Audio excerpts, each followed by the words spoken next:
Hello everyone, welcome to Dear Jill. It's lovely to be here again. These weeks go so quickly. They do. Hello, welcome back. I know. I went to see Baby Girl. Have you seen that? Tell me more. The movie with Nicole Kidman and Harris No. Dickinson. So Baby Girl is about a woman, an older woman, a CEO who has an affair basically with a young intern. And I thought it was really good. I thought Harris Dickinson and Nicole Kidman were absolutely brilliant. But I do this thing now. I've got this rule where I don't read reviews before I go and see a movie.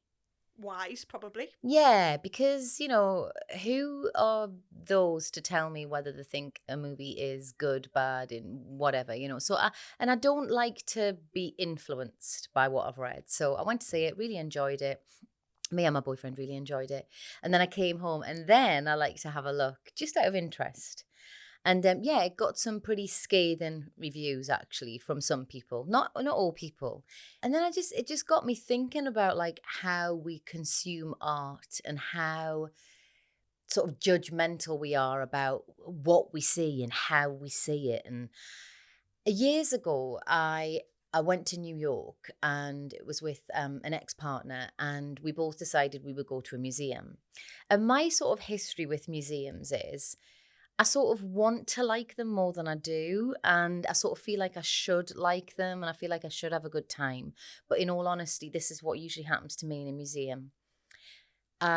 Look at way too many things. I try and read every little bit of information on every piece of art, and everything just gets very cluttered in my head. Then I get really angry because I can't even remember what I've read because there's so much going on. And it just becomes like I sort of leave the museum and I think that was not an enjoyable experience for me. So we went to this museum in New York, but we went through a company called Museum Hack. Have you heard of them? Never. So I think they're definitely still around. But the idea with Museum Hack is they will take you on a tour of the museum that is slightly different, or just, is a bit, I don't like the word quirky, but a bit quirkier than usual, right? And it might be a huge museum, but the tour will be like an hour and a half, 2 hours max. That's doable. Yeah.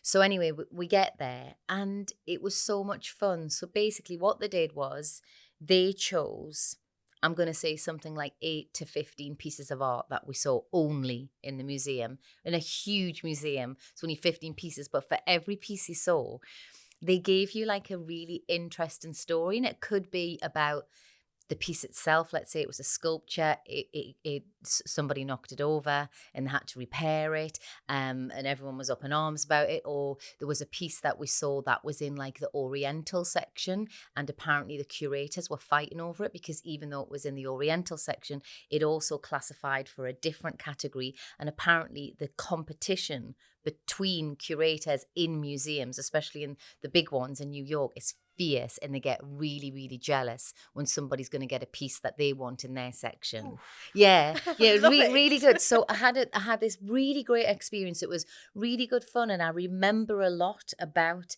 the art that we looked at and the stories that they told. And I just remember thinking that is the only way I ever want to do museums again. I just thought it was so interesting. But it's just that thing about the way we consume art and the judgments we put on ourselves. And I've enjoyed sort of taking in and absorbing art in that way now. So even if I'm in a new city and I'm working and I visit an art gallery, I don't feel at all bad about going in there and staying in there for 20 minutes and only looking at 4 pieces. What do you think about that? You know what? I love this idea because my attention span of anything is 0. And I can go through a big museum in 2 minutes because I'm bored. I look at the pictures. I don't bother reading because I cannot read. And I think I've had enough of this. You can read. I've looked at I've looked at the dinosaurs. I go, they're pretty cool. I'm off. You know what I mean? And sometimes I go art galleries and I love art. Yeah. But I also, some art, I'm just like, all right. Yeah. I've seen it. Done. And I don't read I do read the backstory to see if I can, piece it all together, but sometimes it doesn't stick. Yeah, or sometimes it's really dry. What they're saying is really dry Yeah. and boring about, oh, the artist and this is what. And you think, I bet the artist wouldn't say that about their artwork. I bet they'd have something much more interesting to say. So yeah, so that's like that's my new way of approaching any type of art, music. You know, even if you go and see a band, if you watch 3 songs and you're not into them or you've had enough or you're a bit tired, leave. Oof. Oh, Oh, I listen to the touched a nerve drums. there. Leave. Get out. And I don't mean that in a bad way. I just mean that it shouldn't be an endurance sport. Okay. You shouldn't go and take in art like it's endurance. Yeah. You should be like, is this making me feel invigorated? Do I feel interested? Am I still curious? If you're not, it's all right. That person, that art still lives on. Go back another time when you're in a better frame of mind, or go back and see that band again when you're feeling less tired. I've just sort of like let myself off the hook a bit with things Whoa. like that, because I think I was quite, you've got to see everything, Jill, and you've got to make sure that, you've taken it all in, because that's culture. Yeah, that's the thing. I'll go, the sophisticated ones around me like, yes, oh yes, I love the way the shade in this.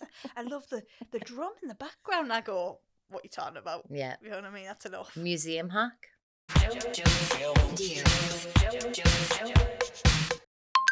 Dear Jill, my name's Nick, and my issue is that I lent my friend a top, just like a basic jumper, nothing special, but I really liked it. And a couple of days later, I asked for it back, and they said they would bring it over, but they forgot. So then they said they'd bring it the next time I saw them, but then they forgot again. And this happened a few times, and it got to the point where they got annoyed at me asking every time I saw them. And now it's been 6 months, and we've stopped mentioning it, but I really want my jumper back. But it's almost been too long now to keep bringing it up. So I could just let it go, but every time I see them, I'm like, oh, hi, thief, in my head, not out loud. So do I just cut my losses and give up on the jumper? Or do I call them out on it and have a bit of an awkward conversation? Or do I just throw the whole friend away? Oh, this is not over. This is not over. No, I'm sorry. I'm sorry, but this really bugs me. I've had this before and it bugs me. No, you got to say to them, where is my jumper? Where's my top? Just ask me, have you ruined it? Have you shrank it? Is that the reason why you're not bringing it back? Just ask them straight. And if they're like, oh, you're so uptight, be like, I'm not. I just want a straight answer. Do you still have my top or not? And if they say, no, I've ruined it, say, okay, well, you owe me whatever the money is that owe you. They'll never give you it, but you'll remember. You will always remember. This is the thing. Like, if somebody wants to borrow something, yeah, that's fine, no problem. But if somebody doesn't take care of it, that's one thing, right? Accidents happen, so you got to, be a bit forgiving about that. But if someone hasn't got the courage to just say, listen, I've ruined your top, or I've lost your top, or I've given it to someone, just have the courage, have the accountability. I mean, you're a grown up, So no, for me, it's not finished. It's not finished. I want you to see that through to the end. But the thing is, it doesn't need to end a friendship. I don't think you need to never speak to that person. You just need to never, ever let them borrow anything ever again. That would be me. What's your feelings around this? Because obviously I'm very neutral. Yeah, really, you've got them buttons pushed, Jill. I don't know. Sometimes I'm a bit shy, and I'll go, you know what? It's just a top. Right. Don't matter. Okay, so if that's what you're telling yourself, is there also a voice in your head that says, but I'll always remember that? Or do you literally forget about these things? Oh, Jill, I don't forget about nothing. So it's because you don't want confrontation. Yeah. Is that what you're saying? Yeah. You just like, I like them. I want an easy life. It is just a top. So I'd rather just let it go. But however, in the back of your mind, you're like, you still got my top. Yeah. I'm never going to let them live that down. And you know what? Yeah, I am. Although I don't like confrontation, I do like a bit of... Passive. Yeah. Passive aggressiveness. Passive aggressive. That's what it is. It's all coming out. It's all coming out. So if you do owe me, I've never forgot. No. You told me a story ages ago about, was it the satin top? I a friend of mine, she knows who she is. A friend of mine years ago borrowed like a silk sundress to go on holiday. And she claims her mum lost it. How? And because our mum apparently did the washing when she got back. But listen, I'm already out because I'm like, you've already blamed somebody else. You're accountable for the item of clothing. Anyway, long story short, what she did was instead of giving me the money back, she bought me a garment that was nothing like the one that I'd give her, but it was quite nice. But it was like probably not even half the price. So I just sort of remember thinking, yeah, no, that's not what I would have done. It has not ruined the friendship in any way. I love this woman, it's just, yeah, like, and that's the end of our swap and clothes Yeah. situation. Okay, And now that's I'm that done. And that's all right. That's fine. It's funny, isn't it? When you're younger as well, definitely I think in your 20s, it's almost like your wardrobe belongs to all of you and you're all going out and you're all swapping things and yeah, oh, it gets tricky. I have been on the opposite side of it where I have owed somebody. In fact, it's just reminded me I've got somebody's bag that I meant to give them it back. Bag? Oops. How come? Like a fashion bag. So I'm Oh, not a yes. fashion bag girly. When you just needed a bag I for a needed night one, out, yeah. and then I've never given it back. Oh, well. Just because I forgot, though. Well, you're on their list. They're And I thinking didn't about bring you that. every day. It's coming back. That's another day. She hasn't given me the bag back. Ooh, right, I'm going to write that down, actually. Bag. Right, there you go. Okay, who we got next? Hi, Jill. I'm a teacher in a secondary school who recently lost my mum in August. I've really struggled with my mental health and have since had a further 2 deaths in my family, which has been really devastating. My work have been really unsupportive, just quoting policies at me. I returned to work in October and they were just really unkind. I'm signed off sick as I'm really sort of struggling and thinking about what is the point of everything. Any advice would be gratefully received. I'm at a real loss. It's very, very difficult when you're in a situation like yours and you don't feel like you're getting the support. I think that's like on top of the pain and the grief that you're going through, you also feel like you're being really unsupported and, misunderstood. My advice to you would be that your mental health and like processing all your grief is definitely the most important thing. But obviously you also have to live and you also have to put food on the table and pay your rent. So I understand that like when it comes to employment and work, then there needs to be some sort of compromise there. But if I was you, I would reach out to any groups in your area, any bereavement groups. I would read as many books as I possibly could get my hands on about grief, and there are so many and so many beautiful ones as well. And just realize that you're not alone, that the feelings that you're feeling that are really overwhelming are also really normal, and that will pass.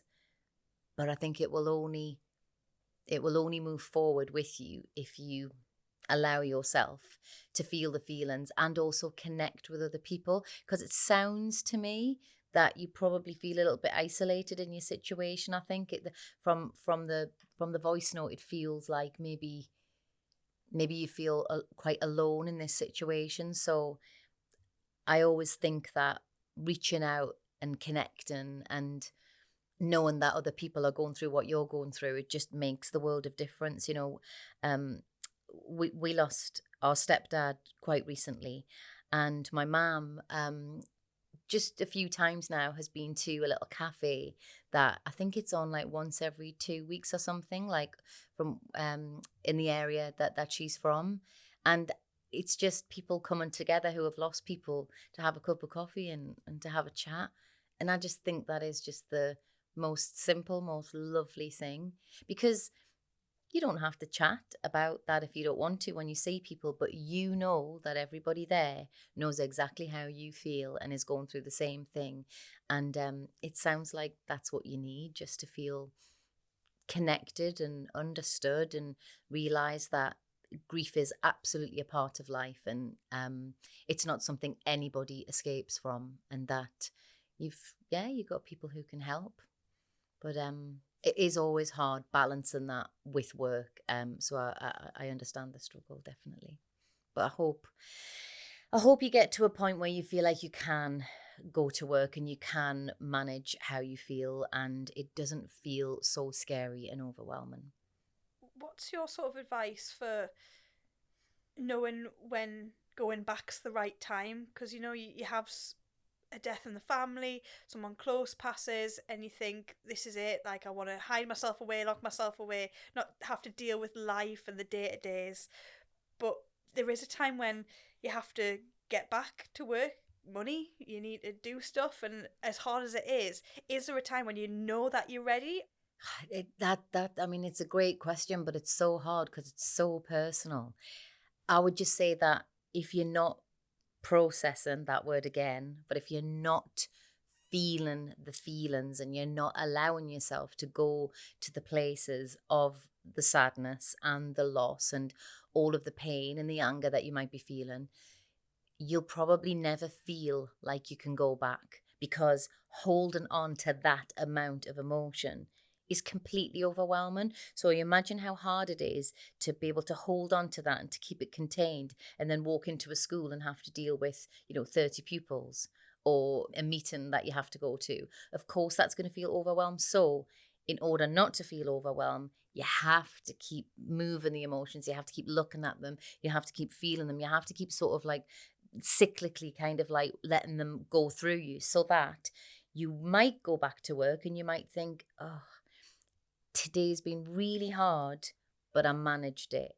Or you're able to say to a staff member, if for some reason, I'm having a hard time, just to let you know, I'll come and tell you, and then we'll work something out between ourselves. But I think that when I'm trying to think about when I went back to work and how I felt, and I think I knew that the first job that I did back after losing Matt, I think I knew that I was going to be able to enjoy and lose myself in a job because I like what I do.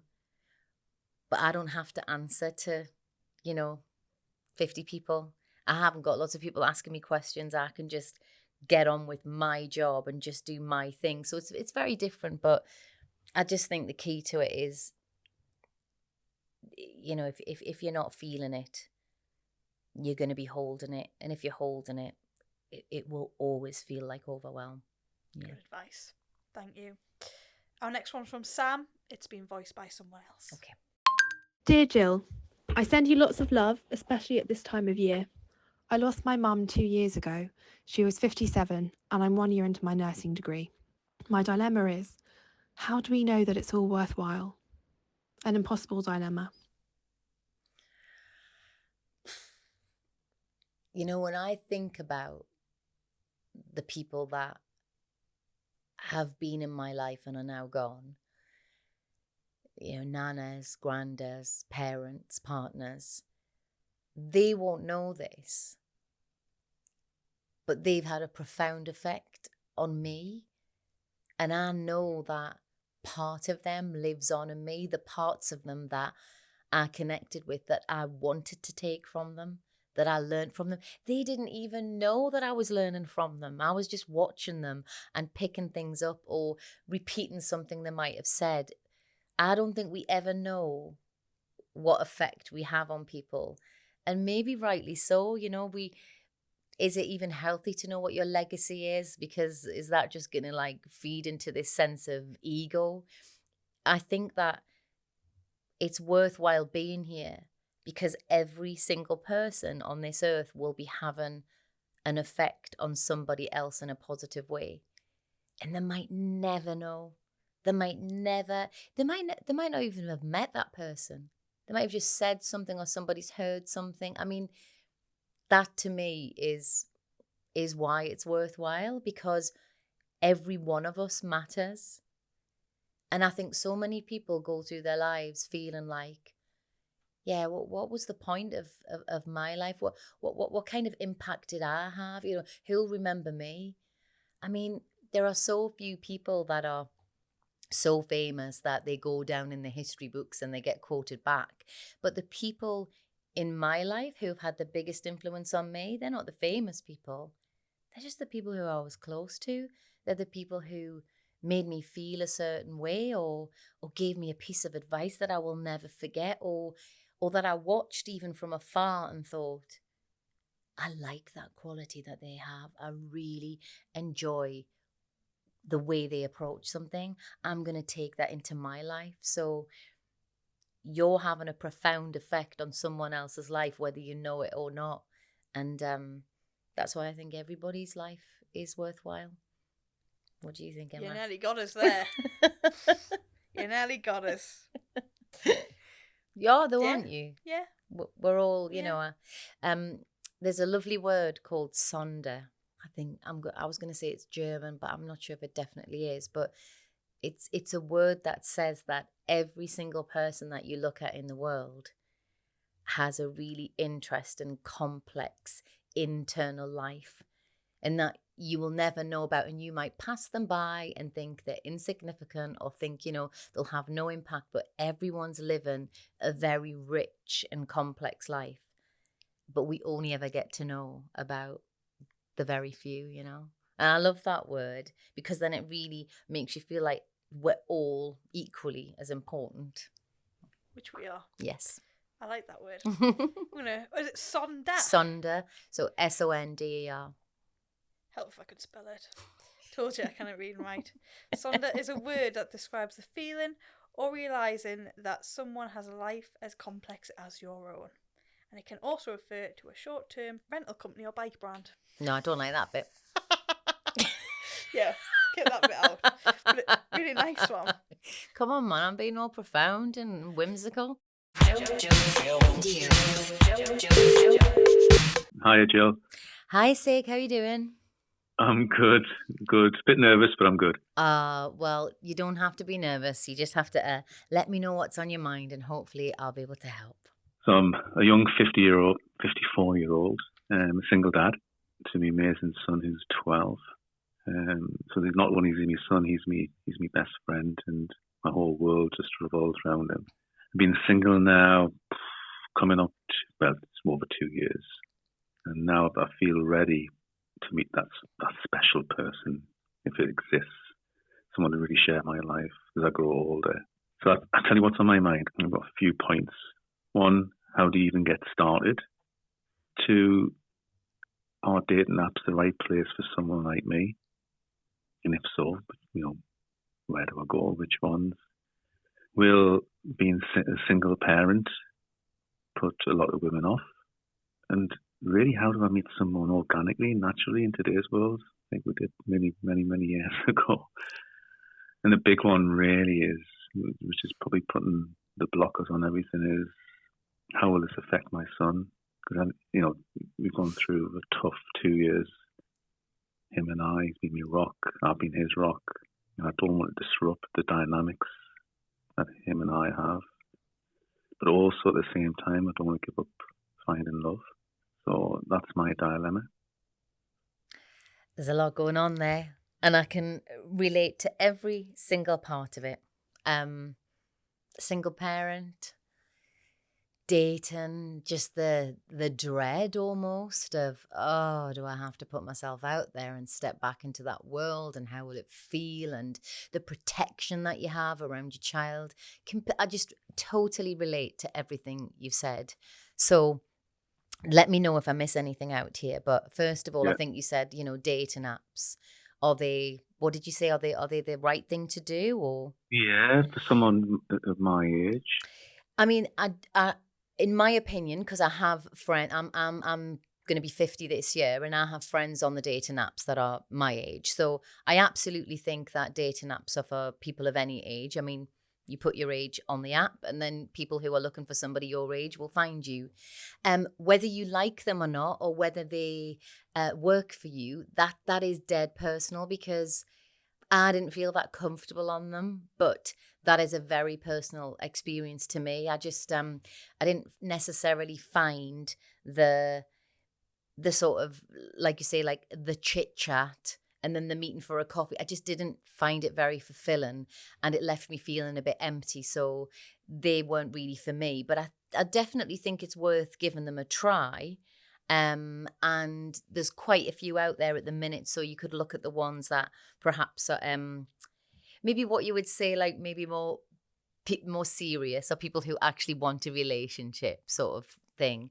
I tell you what I did, that it does cost more money.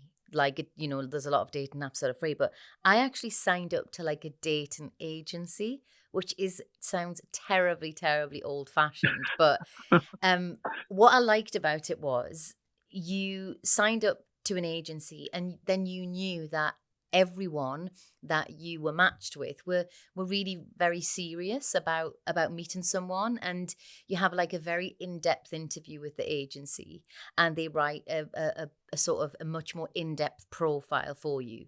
So then when they have a match for you, they kind of ring up and they say, I'm sending you the details of whoever that is, and you read their profile. And if you like them, then you swap numbers. It's very kind of respectful and very kind of traditional the way it's done. And then you decide after a few phone calls if you're going to go on a date. And the reason I like that was because I found that every man that I spoke to from the agency, I could tell they really wanted a relationship.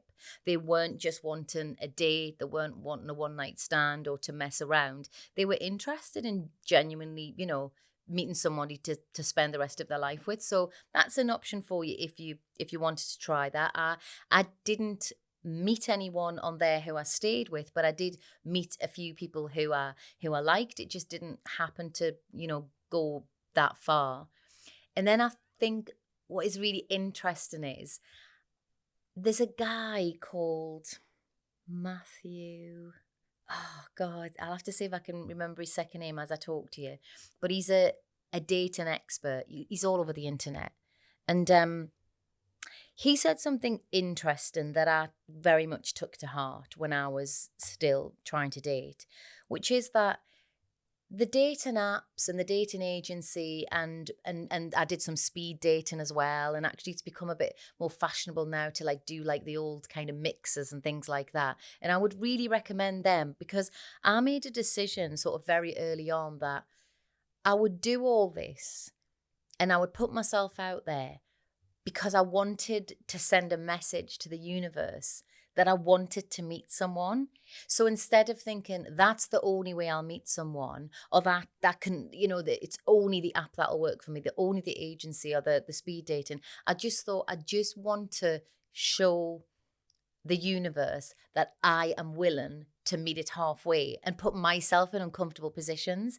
And what happened for me was I did all of those things, and I actually genuinely did meet somebody really organically through a very, very unusual but serendipitous meeting. And that's how I met my partner, my current partner, just through something that you would never, ever have thought about to meet someone. So what I'm trying to say is, if you get yourself into the mode of, I would genuinely like to have somebody else in my life, and start behaving in that way, then I do think that suddenly opportunities come your way and things open up, and the universe kind of takes the sign and gives you something back.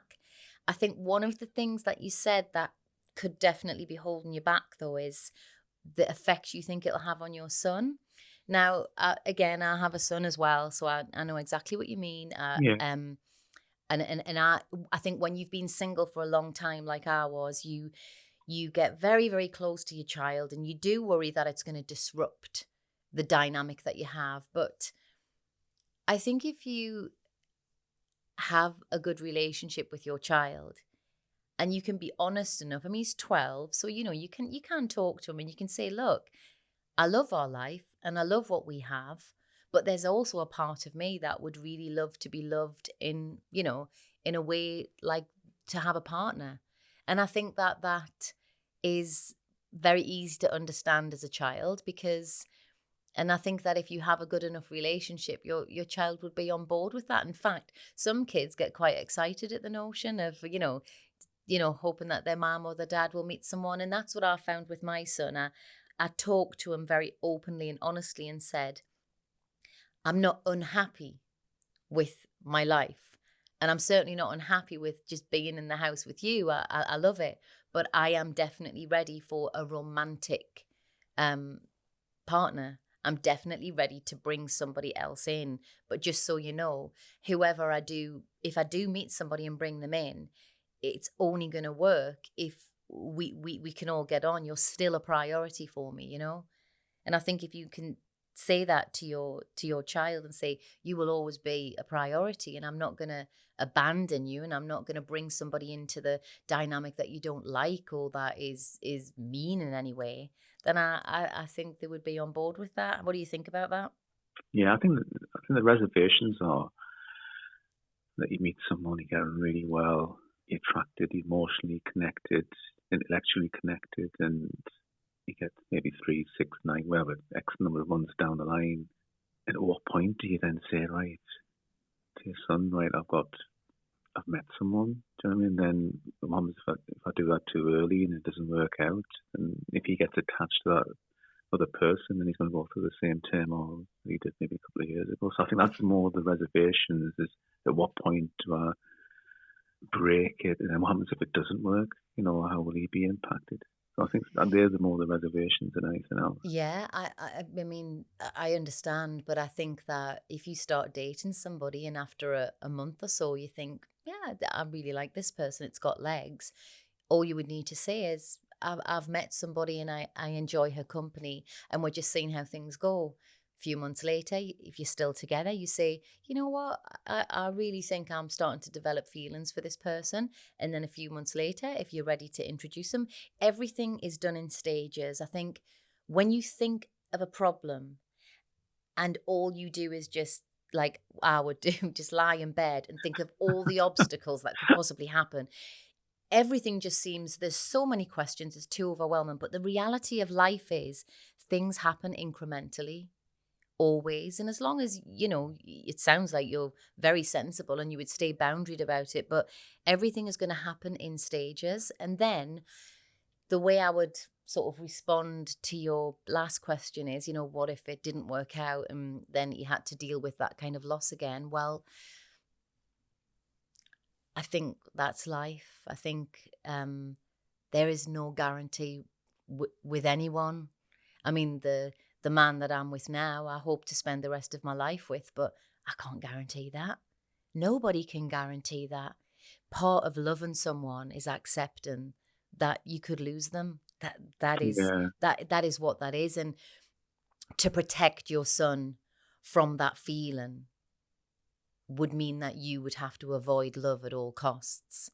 And I think that's a bigger cost than dealing with loss. I think avoiding love is much more costly because it's a part of you that you want to explore. It's a part of you that you feel, you know, you might want and desire. And, you know, you're going to show your son that you can, you know, get over something and you can then move forward, and there can be other options in life, and you can be fulfilled, even though it felt like when your wife first left, it felt so devastating and so shocking that you thought, you know, I don't know how I'm going to get over this. So I always feel that with my son, as I've moved on, because I had all the same feelings as you, by the way, and I felt guilty, and what would that mean, and how would he feel about it? But I always thought, no, because I want to show him that things can happen. You can be devastated. You can have all sorts of feelings around any situation. And then you can say, you know what? Yeah, but I still want this. I still want happiness. I still want to feel desired. I still want to be loved. And I think it sounds like you're so thoughtful and so sensitive. I don't think you're going to have any problem working this out with your son, because it sounds like you can have very good chats anyway. Yeah, I'm an open book. Well, there you go.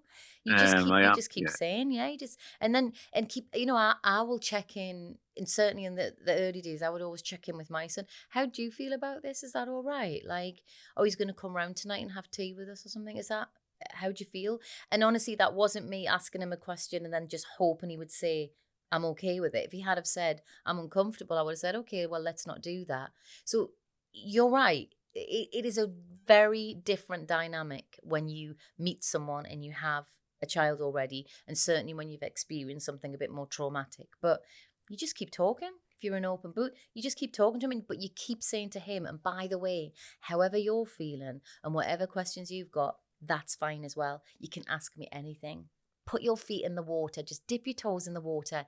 And then once you start doing a few of them, you're like, oh, you know what? It's like riding a bike.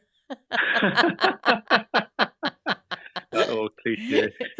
I think it's just weird. You somehow think when you haven't dated for a while, oh, everything will have changed. Nothing changes. Nothing changes at all. You know, you meet someone, you either connect with them or you don't. You either have a nice chat and you never see them again, or you have a nice chat and you say, do you want to do this again? It's really that simple. I think I massively overthought it. I totally didn't need to. And I think you're doing the same, really. For, you know, I absolutely legitimate reasons, I get it. But I think you're really overthinking the idea of what that would be like. And what it would be like is whatever it's going to be, because it's whatever you invite into your life. Brilliant. Awesome. Much appreciated. Thank you. Thanks so much. Cheers. Yeah, okay, bye. Bye. Well, thank you again. I say this at the end of every one, but I do get really a bit overwhelmed and grateful about how open and honest you guys all are with me. And it's genuinely so lovely that you want to talk to me and chat to me about what's going on in your life. So please just keep them coming, and I'll see you next week.